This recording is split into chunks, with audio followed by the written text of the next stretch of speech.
to the political headlines. President at his party yesterday talks up austerity, induced hardship, saying this will pass.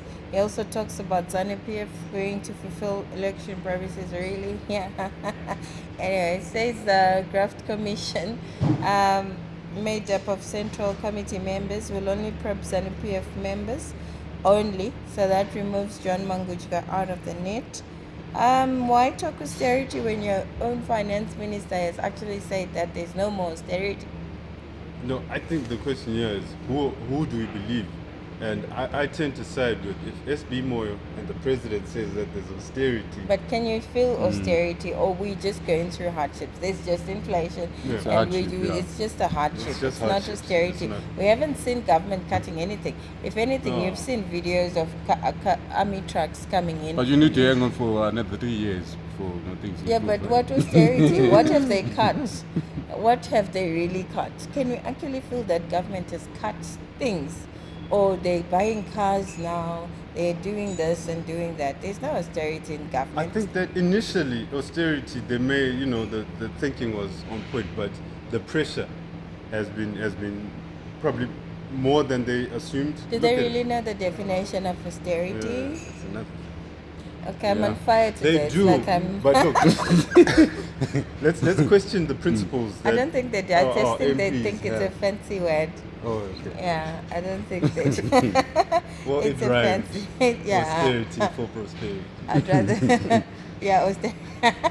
That's a good one. But yeah, the Graft Commission will be made up of Central Committee members, one from each province, to investigate this corruption. Come on. Yeah. Again, we're just going to say, come on. Okay, you've got these allegations, right? You've got the documents against these guys. I'm sure you do somewhere along the way. You do. You don't need people to sit down to discuss that, okay, is Obet Mpofu corrupt? Is Tinma corrupt? You've got it. Hand it over to Zach or the police. Let them prosecute and let the courts charge them as such. So if you find that Obet is correct, is corrupt, what's the correct procedure? That you take him to Zach, or you take him to Tavani, or you take him to the police, and then he then starts. Come on. Come on. I think if this goes to the courts and everyone that's been grafted wins their cases, then it's a done deal. By trying to kill the momentum of the progress of hope that corrupt officials could be found out. It's bad. It's a bad image, and this is part of the situation. And why would you allow your Central Committee members to be targets? Yeah.